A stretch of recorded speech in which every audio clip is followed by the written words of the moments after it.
All right, welcome everyone to our live broadcast. We are here with author Jon Heymann, and we will be speaking about his book today, which is, let me make sure I've got the title right, Agonizing Peace, Powering Through Traumatic Experiences. So Correct. This is a live interview. You can ask questions during the broadcast. If you're with us on Zoom, you can post your questions in the chat or raise your hand. And if you're joining us on social media, you can type those questions in the comments and I will collect those as they come in. We'll start off with some questions that we have prepared. I hope that you enjoy this interview. It's a very inspiring story, and I will turn things over to Father Chris to get us started. Thank you, Noelle. Welcome, everyone. Especially welcome our special guest this evening, Jon Heymann. Let's talk a little bit about him. First of all, he was born in poverty. He was trafficked as a child slave overseas, adopted as a young boy into an American family. He's been a pastor, a counselor, a college instructor, and a nonprofit CEO, and even sold large construction equipment. I want to learn about that. He's a husband, a father of three, a grandfather of a growing number, as well as a prolific writer and speaker. His book, Agonizing Peace, Powering Through Traumatic Experiences, discusses struggling to connect with God during difficult times and finding true peace after trauma. Jon, welcome. Nice to have you with us. Well, thank you, Father Chris. I appreciate it. And thank you for everybody who's joined via Zoom or YouTube or Facebook, however you're linking with us this evening. Great. I've read the book, and I have to tell you, I couldn't put it down. I just kept going through it and going through it and going through it. But before we get into the actual book, I think we should ask some questions about you, about your story. What inspired you to write Agonizing Peace with a question mark? Well, I'll tell you, Father Chris, I should have written a children's book because this was a really tough book to write. Very tough because it's highly emotional. If you've read it, of course, you said you did. You've seen some of the stuff I've talked about. All of those are either firsthand experiences that I've had myself, or I have literally witnessed myself. I didn't pick these out of the air, except for things about Corrie ten Boom or Viktor Frankl. So some of them are really tough. Some are tough to read. They were tough to write. Some I actually said in the book. I won't go into the details because it gets pretty gruesome. And yet some of the folks that have lived through some of the things I talked about in the book have come out amazingly healthy, with peace with God, with themselves, and with others, even though the trauma still hurts. So what made me write it? Thinking about, for years, my early childhood experience, and my wife constantly saying, honey, you need to tell your story. You need to tell it for your own kids, for the grandchildren, for everybody. You need to tell your story. And so I started to write. But it wasn't until this last year when I truly left the nonprofit world, wonderful organizations that I've had the privilege to be a part of. I left that and I spent full time from May till September, taking all the notes I had written from about 15 years and putting them together in this book. It really was, I have to say, God inspired, because I've never written anything like this before in my life. So to write something that's about 150 pages long, it's not a very long book, but I think it's pointed and I think it's poignant. And so what made me write it was my early childhood experiences, questions about why was I abandoned? Why was I abused? Who would have done this to a child, to many children? And by the way, let me say up front, even though this happened in Athens, Greece, I'm not angry with the nation of Greece or with Greeks. In fact, I am very proud of my heritage. My Greek name is Pondelaimon Koudinos. I still know it. My parents never hid it from me when I got adopted. They were proud I was Greek, even though neither one of them are Greek. And so I wanted you all to know that Greece has a very special place in my heart. My whole family went over a few years ago to visit. We were not over there for a soul-searching experience. However, it turned into that when we actually found the asylum that I was dumped off at. It's still there. It's not called the Athens Municipal Infant Asylum. It's not called that anymore. And in the book, I describe where it is, what it looks like, and how tough it was, how literally tough it was for me to walk in the building that looked exactly like it did when I was a kid. John, So that's what inspired me to write the book. Let's speak a little bit about that experience, about why you went to the asylum, what happened at the asylum, because I know as I was reading the book, you went back in there and you, I guess, got to go through all that stuff, filming it, seeing it in your mind once again, unpacking that experience. But if it's not too painful, I think it'd be helpful for people to know what happened in Greece at that point that you wound up there at that asylum. Yeah. Well, in walking through it just a few years ago, about 10 years ago now, well, 8 or 9 years ago now, it's an art museum. It's a municipal art museum now, which means they usually have sculptures and paintings all over the walls. But when my wife and I knocked on the door and a young lady came to the door and said, "We don't have any exhibition on right now." Cheryl, my wife, said, "He was born here." Now, technically, I wasn't born there, but that's what she said. An older lady came around the door, huge wooden door, pulled us in. There were people behind us waiting to get in, pulled us in and closed the door on the people behind us and said, very quickly, "Walk around," just like that. Well, it was empty. So it looked just like it did when I was a kid. It would have looked very different had there been sculptures or paintings or an exhibition of some kind in the hallways, up the stairway, which I clearly remember, and the rooms upstairs. It would have looked very different, but it didn't. It looked just like I did. And I'm telling you, I get tingles when I tell that story. I am right now. But what happened was this. They would dump, this was post-World War II. Yeah, that's a number of years afterwards. Yeah. Hitler had, in World War II, had conquered Greece. Mussolini couldn't do it. Hitler did, but in an odd, strange way, in most countries that he went in, he would destroy some of their best temples and buildings. He didn't do that to the Parthenon. He raised the Greek flag, but didn't destroy the Parthenon. It had been destroyed generations before that, but not under Hitler. I'm not praising him, by the way, but I'm glad he didn't destroy it. So about 10 blocks away from the Acropolis, the famous building that the Parthenon sits on top of, is the building I'm talking about, the Athens Municipal Infant Asylum. And when I did research on it, because remember, I was adopted.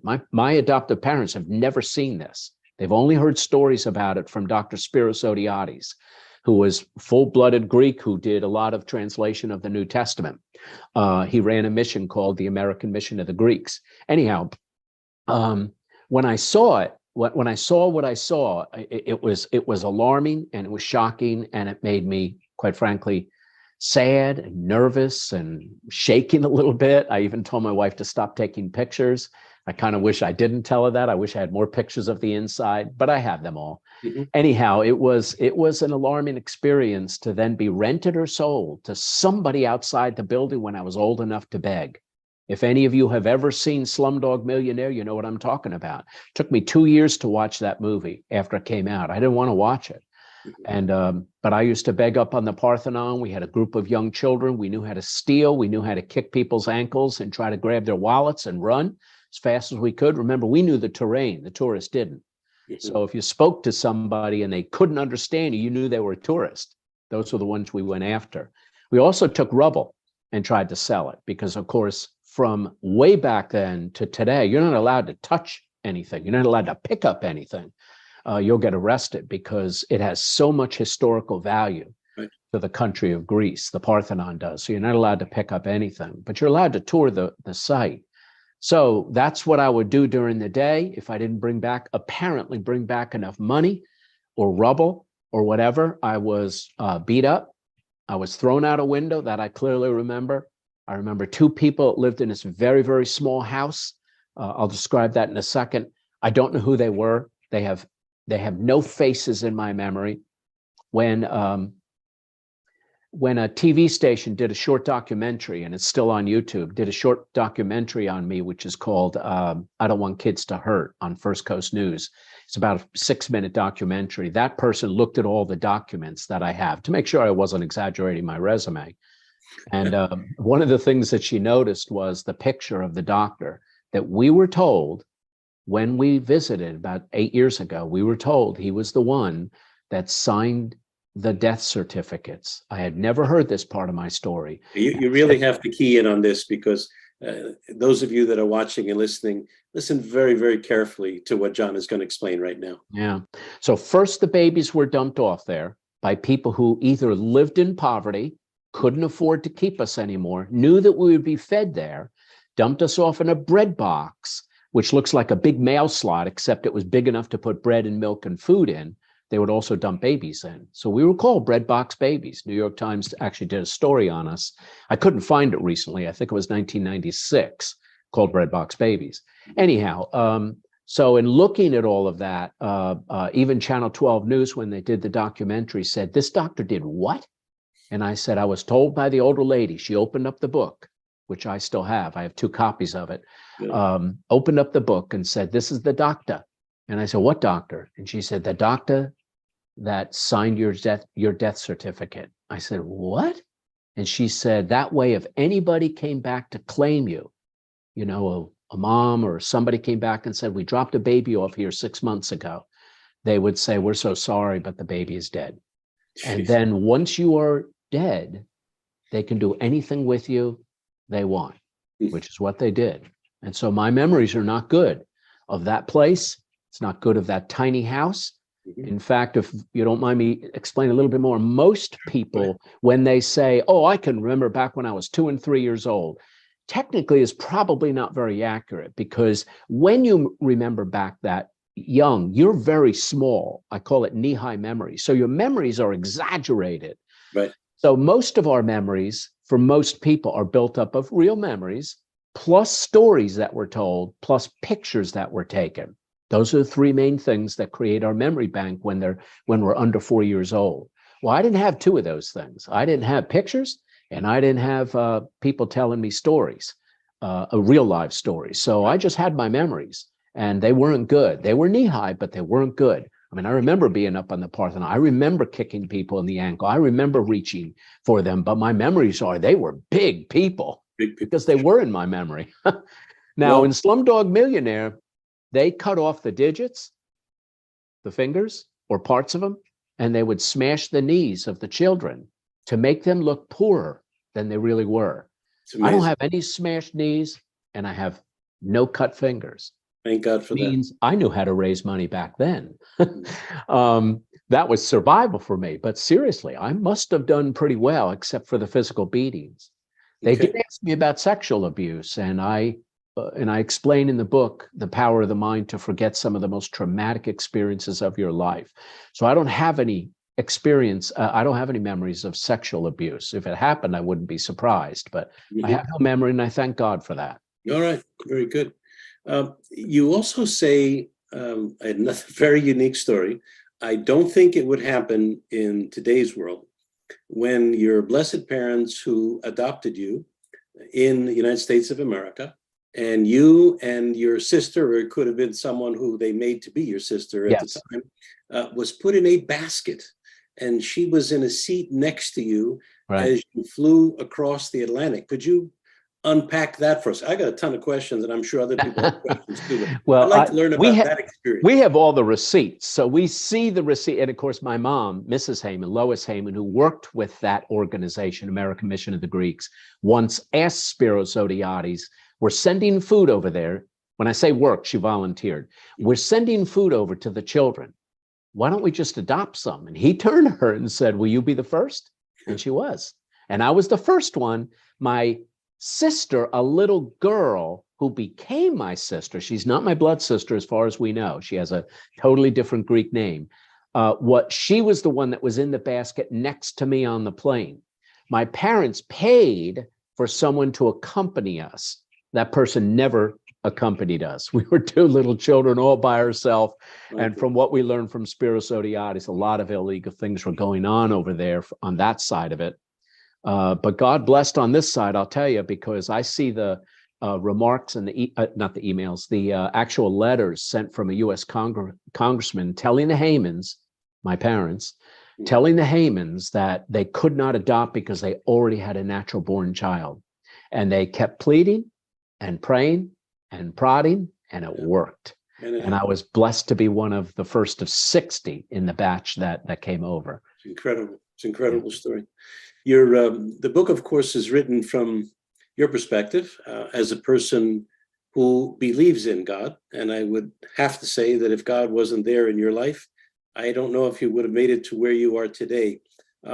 Will this book still be relevant, though, to someone who doesn't share your belief, who comes from a different faith background, if you will? Yeah, I think so.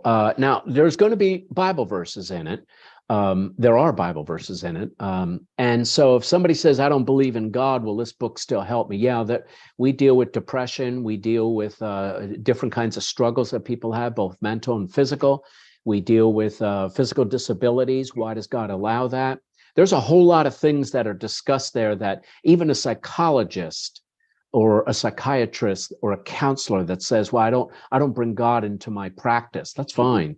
You'll have a lot of suggestions on how to help people through the book. So yes, even if, when you think about it, if you have no belief in God, which is a lot of people, you have no belief in God, recognize this, what I believe is true, and that is when you have questions, deep questions that arise out of traumatic experiences, without God, you have no answers.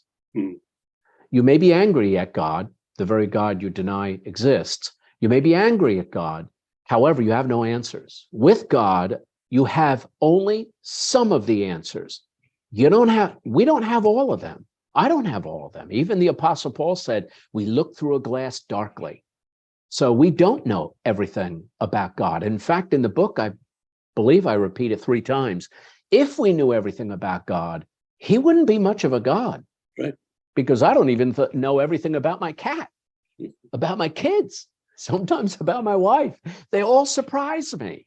So I like that part of God that we don't know everything about. I am frustrated at times not having answers to my questions. And I get that because I'm as frustrated as many people who've gone through. Even in my experience, I have questions. Why me and not anyone else? They call it survivor's guilt. Right. Why did I make it and not other kids or more kids? Why aren't kids today delivered from the child trafficking that seems to be rampant today? I don't have a clear answer to that. But those who deny God clearly have no answers to it. We work to stop it, but we have no answers to why. Why are people so evil sometimes to children? I say in the book, and I'll repeat it here, hope you don't mind the language, there's a special place in hell for people that do this to children. Because Jesus said there was. Yeah. And he also said there's a special place in heaven for the children that suffer. He said, suffer the children to come to me because the kingdom of God is theirs. Mm-hmm. So anyhow, you can tell I'm passionate about the whole issue. No. Those are good things. I'm reminded of a story of an elder in a monastery. A young man would come to him and question, why is God doing this? And why is this happening? And why is that? We don't really need God. And he said, come with me. He took him down to this river and he took him by the hair and he started putting his head into the water.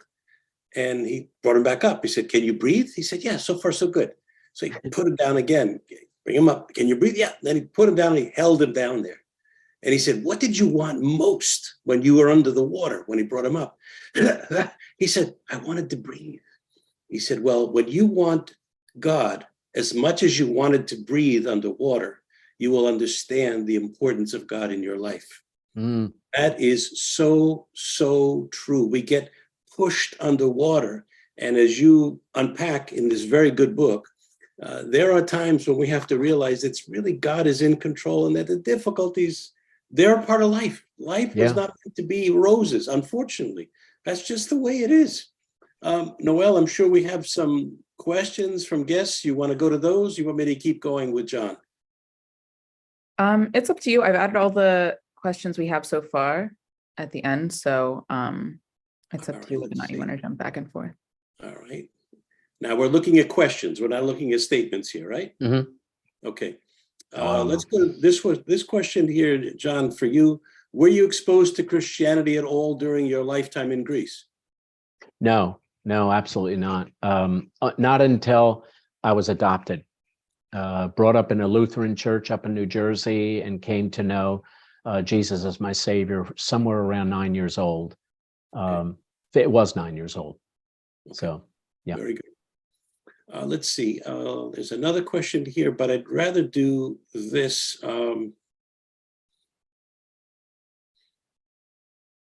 Let's ask this question, Jon.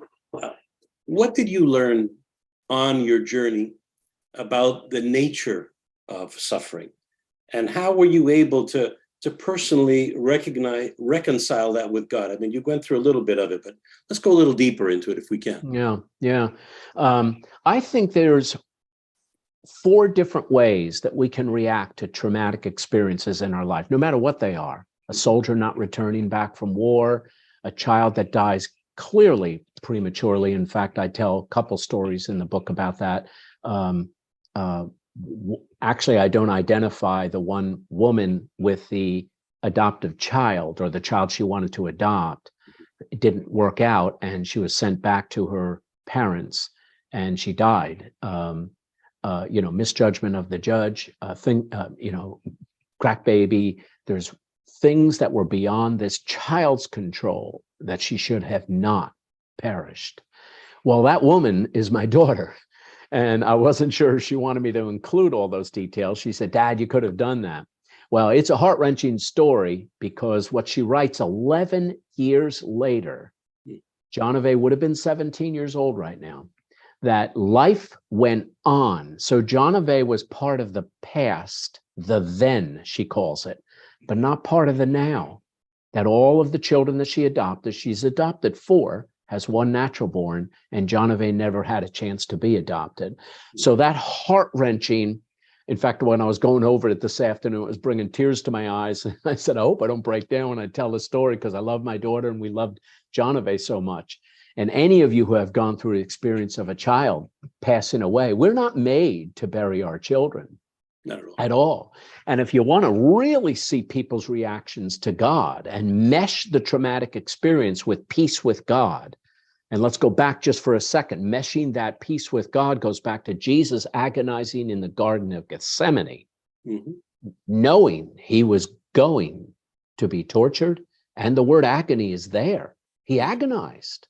He sweat drops of blood, hematidrosis. The capillaries burst and blood came out from his skin. That's how much he agonized. But the ultimate question is, was he at peace? And the answer is yes. Yeah. But it was agonizing peace.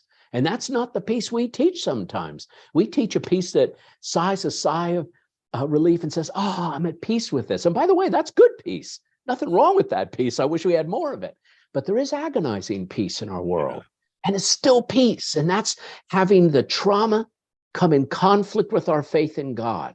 And it's not easy. So you look at the 4 reactions, and that is simply this. If you don't believe in God, you got 2 options when a trauma happens. You either get angry with God, the very God you said doesn't exist. You get angry with God, and it drives you further away from a belief in God. Or you drop at the knees of at the cross. One or the other happens. Yeah. And I've seen it happen. And I'm sure you have too, Father Chris, and maybe some others who are listening. Now, if you do believe in God, there's 2 reactions to a traumatic experience. One is it drives you further away from God. The same one as an atheist would have. Or the second, same one. It drives you to the foot of the cross. One of the 2 reactions. It's one of the 2, yeah. It really is. And it really does become a heart decision and a faith decision. It really does. And it alters the way you live the rest of your life. Because I do tell a story where a child died in our church up in Rhode Island, and that marriage broke up. She went and lived real wild, and he struggled to try to continue to live for God. So different reactions that people have, because Carl Jung said between a stimulus, so what happens to us, between a stimulus and a response, there's a choice. That's brilliant. There's a choice between what happens to us and how we respond. So, Jon, let me ask you this. In addition, we know, of course, there are the tools of therapy, recovering. Yep. Can take a lot of personal work, as you've said, the mental, spiritual. Can you talk about your experience and what advice you will offer to others who are experiencing a real despair in their lives? Because your situation could have gone very, very sour. And you could have, even though you were adopted and brought to the United States with that young woman that young girl who was your so-called sister in a basket, Right. things could have gone very negative for you. So how could we help others who are going through despair? Well, human beings are a product of reproduction. Children are a product of love. There's a difference. So when somebody says, you're a child of who, John? The Heymans. Because I wasn't loved by anybody else. I was loved by the Heymans. So that's who I'm a child of. I may not be a human being from them, but I'm a child of theirs. I couldn't hug anybody for 2 to 3 years. And my family is a very hugging family. I wouldn't let them touch me because when adults touched me, they hurt me. And so I didn't want anybody to touch me. And I described those feelings and how long it took and what it felt like the first time with my arms straight against my side. I let Mrs. Lois Heymann hug me for the first time in the kitchen in Teaneck, New Jersey. It wasn't easy because I expected to be beat up, but I wasn't. I had spent 2 years being loved by them before I let them hug me. I couldn't read until I was in 3rd grade. I did lose the Greek language. I wish that had never happened, but it did. Because nobody spoke it around me. So that I wish I had not lost, but I couldn't read until I was in 3rd grade. So there were a lot of extenuating circumstances. I talk about the traumatic nightmares I had till I was 10 years old, because these kind of things don't leave children very quickly, no matter how much they're loved. But you did ask, what do you do? Well, first of all, you love. You love. Your job, if you have somebody in your family, or if it's you, here's your job in 2 words: be there. That's it. Be available to the person that's hurting. Give them a hug. Somebody called me and said, my son is doing this and that, and it's very destructive and could be self-destructive. What do I do? And I said, be there. Be there. Number 2, don't act like you know exactly what they're going through, because you probably don't unless you went through exactly what they're going through.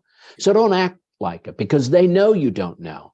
But if you hug them and love them, if they're far distance, you tell them, I wish I could hug you through the FaceTime or the Skype or whatever you use when you're talking to them. Sometimes it's on the phone because they don't want you to see their face. Be there. Don't act like you know exactly what they're going through. And then refer them to a professional. You're not a professional. And just like a coach or a teacher, for those of you who have children, you're going to know what I'm talking about. Your children will sometimes come home after a day and say, guess what my coach told me?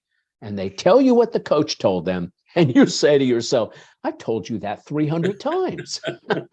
Or a teacher or a youth pastor, I've told you that 300 times. Same thing. One of the best reasons to send them for professional help if they need it, if they believe they need it, is that that professional will give them advice that perhaps you've given them 300 times, but it's coming somebody that has a whole bunch of degrees behind their name. And sometimes your children, your sister, your mom will trust them just a little bit more, but also verifies the words that you have been saying. So be there, be there, be there. Okay. Well, that's very, very true. And we know that things have changed in society today. We've spoken about it before on these programs, where society has changed, where everyone used to have a porch in the front of their house and everyone used to talk and watch what was going on. And if one of the kids stepped out of line, Aunt Bessie or Uncle Charlie would step in and help out. Then we got sophisticated, when we went to homes with porches in the backyard. And then we got even more sophisticated. We put up fences, and more sophisticated, and the carports became garages with electric doors, and it went down and you're really sealed off. And that's not a way to raise someone. That's not a way to build community, as you've said. It's a matter of reaching out, being there, listening. And if somebody needs help, for goodness sake, help them out. Before we go to the issue of peace, because I know you speak about peace a lot in your book, I want to go back to maybe some of the questions that we have here. There's a question here about those who are interested in telling their own stories. Can you explain how you went through getting yours published? How did you find a publisher, and what percentage of sales come to you? I don't know if that's a question for you right now, but maybe you can briefly address that. Yeah, I don't mind addressing that at all. I get Okay. 30% of the sales. Okay. This is now, if you buy it over Amazon, they take 50, the publisher. So the remaining 50 gets split 70 to the publisher, 30 to me. You would say, why isn't it more to you, John? Because this is a traditional publisher. This is not a self-publishing. Mhm. So you don't pay to have it published. Remember, with self-publishing, most of those self-publishing companies will publish just about anything and give you no guarantee that it will sell. A traditional publisher has to take some risk, because if they don't sell anything, they don't make any money. I don't lose any money. They don't make any money. So I get 30%. Carice is the publisher. They came to me, and honest to goodness, I don't know where they saw it. I really mean that. I'm not trying to be falsely humble here. My wife and I, I'm quite an accomplished speaker. I enjoy speaking at conferences, men's retreats, churches, things like that. I really love it. I believe that's the main gift God has given to me. But when we were looking, after I had left the nonprofit world back in May, which I had had a wonderful career with nonprofits, secular nonprofit, just fantastic career, loved it, and I miss it. But I decided to finish this book. My wife and I put out on the dining room table, do you want to speak or do you want to write? And I said, I think I want to speak. So we put the writing actually aside, even though I had completed the book. We put it aside, and we're going to go after speaking gigs, speaking engagements. And then we were up north visiting family, and I get an email at 10:30 at night from Carice, Kharis. And they said, we want to pick up your book. We are a traditional publisher, blah, blah, blah. They explained the difference. I knew the difference, but they explained it. And that's who I went with. So I honestly don't know how they did it, but I will say this. I put my book out to a lot of publishers, a lot. The biggies like Zondervan. So that's what I did. You can try to find agents on the internet, pitch your book to them. You know, it's always done in writing. A couple want hard copy. They don't want it by email. They have a boatload of questions. They want it. These are some of them that you have to be prepared to answer. What other books are like your book? And what makes your book unique? You have to answer that. And you better have read something in the genre or the area of what you're talking about. So mine was, why do bad things happen to good people? There's a lot of books out there about that. What was my niche? My niche was the subject of peace. And I took it from Jesus's prayer in the Garden of Gethsemane, and from nobody, from what I know, nobody else has done that. And Carice believed it, and it's already published. So, yeah. And if people want to get a copy of your book, how do they do that? CaricePublishing.com.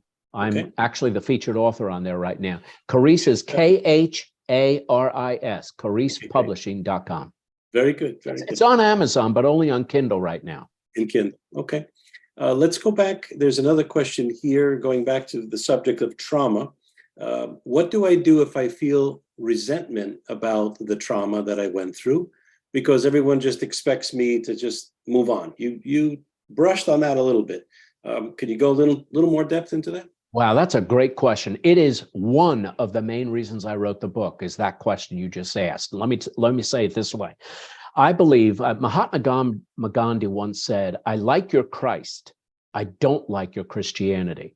Yeah. And what he meant by that when he described it is he didn't like Christians. He didn't like the way they acted. He didn't like their pompousness. He didn't like their shallow answers to tough questions. And what that questioner just asked was, I think, I'm going to surmise, is one of the reasons I wrote the book. And that was, this book was not written for the theologians or for the psychologists, written for the layman who's been jilted, who's been put off by other Christians in reaction to something tough that has gone on in their life.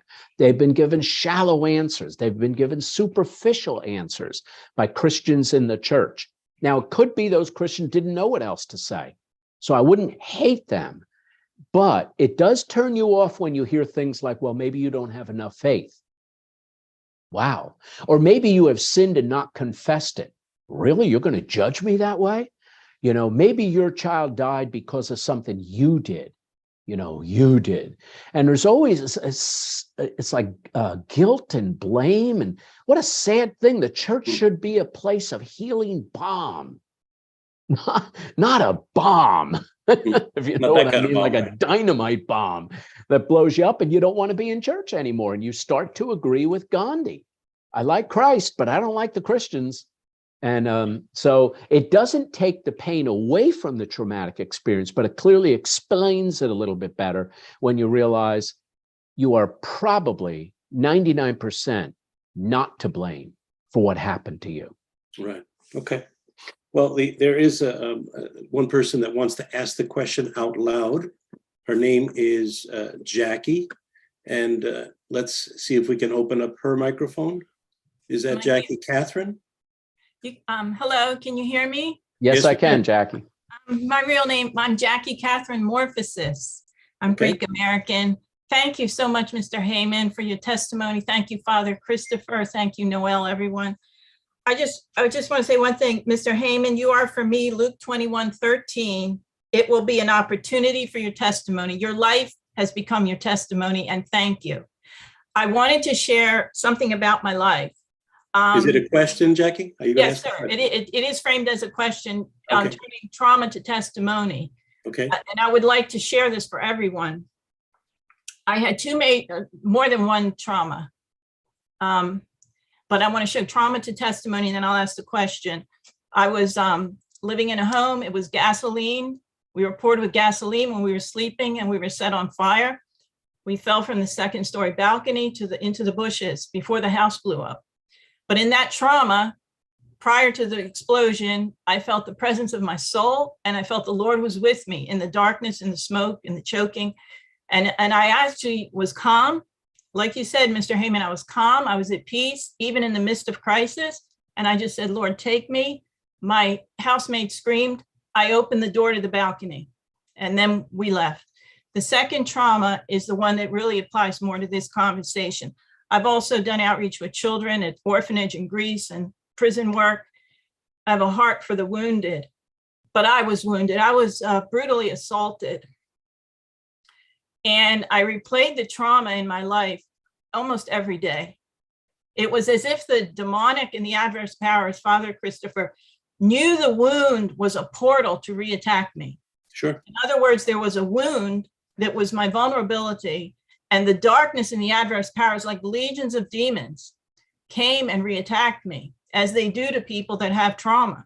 So it's a repetition of the trauma. Yes. And I went to a counselor. I went to so many people for help, as you say. And I went to a priest. And this is what he said. You can choose to forgive. He didn't say you have to forgive. He didn't guilt me. He didn't pressure me like everyone else did, even the priests. He said, you can choose to forgive. That night, in front of my icon, in front of my cross, with my own will, I re-empowered myself, and I chose to forgive. And when I forgave, not only did I forgive, but I prayed for him. Yeah, I prayed for him. And in the moment that I prayed, let me tell you, a wall came down. A wall came down from God. And I can only go to Zechariah 2:5, for it says, the Lord will be unto her a wall of fire about her, and will be the glory. I will be the glory in the midst of her. He brought a wall of fire. Do you know I can't see it anymore? It has been washed. It has been delivered. I've had a deliverance ministry upon me. Through the prayer of forgiveness and praying for this man, God brought a wall down. So all I want to say is I agree with you that there are traumas that will linger for a lifetime till we're in the arms of the Lord.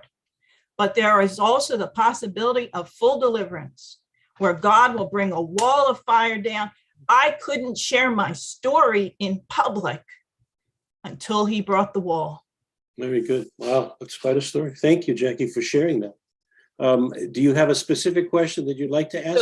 So the question is, as Orthodox or just Christians or as spiritual comforters to others, how can we use the language, as you say, of acceptance and not judgment to lead people to the place where they can prepare themselves to expect the miraculous? Beautiful. Great question. John? Yeah, that's a great question. The miraculous will be visited upon a number of people. If you do a study of the New Testament, the times that Jesus healed, sometimes he healed because of their own faith. Sometimes he healed somebody because of somebody else's faith. like a father, but he didn't heal. And that's a tough one.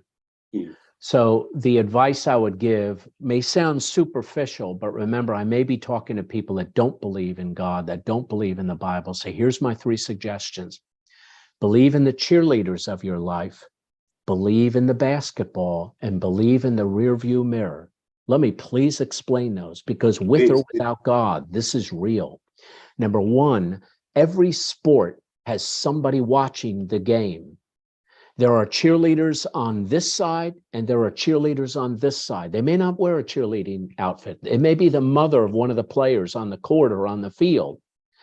But people that have traumatic experiences tend to sometimes believe those that want them to fail. They believe the wrong cheerleaders. They don't believe the ones that want them to succeed. So when I say believe in the cheerleaders, list down who believes in you, who wants the best in you, whether you believe in God or not. Write their names down. Say, why write them down? As a reminder, where do you put that list? It may only be a few people, but that's okay. Put that list of names on your refrigerator door. It is the most opened and closed door in your house. It will remind you every day who's cheering for you, who loves you, who would hug you if they were in your kitchen. That's who you want to believe. So this is a mindset that prepares us for trauma. Believe the cheerleaders that want you to be successful. Second, believe the basketball. A basketball was made to bounce back up when you push it down. When you push it down harder, it will bounce back higher, unless you take air out of it. Unless you take that needle, stick it. I did this in a huge auditorium. It was so much fun, but the point was real. If you take air pressure out of the basketball, it will not bounce back up. And that's what we've done to a lot of people. We've reduced the pressure in their life because we think we're helping them, instead of increasing the pressure in their life to make them bounce back up, which is what God has created us to do. Resiliency, we call it in the psychological world. But bouncing back up is the story of so many people in the Old Testament, as you can see, and the New Testament. I mean, think about this for a minute. Why did God decide that the tribe of Judah would be the tribe of the Messiah? Judah wasn't a good man. Joseph was. And yet Joseph wasn't even listed as one of the 12. Didn't even have a parcel in Israel, but he was the good one. And so is Benjamin. But anyhow, we won't get into the depth of that. The point is, trust the basketball. You were made to bounce back up. That's why God gave you power, 2 Timothy 1:7. God has not given us a spirit of timidity, which means puny soul, tiny soul, fearful, but one of power, dynamite. Dunamos is the Greek word. Dynamite, that when our fuse is lit, that which surrounds us changes. We have been put in places of pressure. Without pressure, you have no power. So when somebody says, I want to avoid all pressure, I want to avoid all stress, well then do nothing, say nothing, be nothing. Believe the basketball. And last, believe the rearview mirror. Every time you get in your car, no matter how expensive or cheap it is, no matter how old or new it is, no matter how many buttons it has, notice that the rearview mirror is 1/20th the size of the front windshield. That should tell us about counseling. It should tell us about our outlook on life. It should tell us about the biblical adage that when there is no vision, the people perish. When we make the rearview mirror bigger and bigger and bigger, we're constantly looking behind us and constantly complaining about what's happened to us, we are shrinking our forward focus. You see, every day we should spend 1 minute looking backwards and 19 looking forward. Now, if you want to look sideways, which means you're comparing yourself, those are the 2 side view mirrors. All right, 3 minutes looking back and sideways, 17 minutes looking forward. Those of you who are counselors who might be listening, that means in a full hour, you should spend only about 10 minutes looking backwards with your client, with your patient. And the rest of those minutes, 50 minutes, looking forward. That's what God has created us to do, is constantly looking forward to give us opportunities to live for him. Believe the cheerleaders that believe in you, believe the basketball, you're going to bounce back up, and believe in the rearview mirror. You were made to move forward. John, I want to thank you very much for being with us. Our time is coming to an end. We could talk with you for hours. We encourage our listeners and those viewing this program to purchase your book, Agonizing Peace, Powering Through Traumatic Experiences. It's a wonderful book. God bless you, Jon, for all you've done. God bless you and your family. And I hope many people will be assisted by this effort that you have.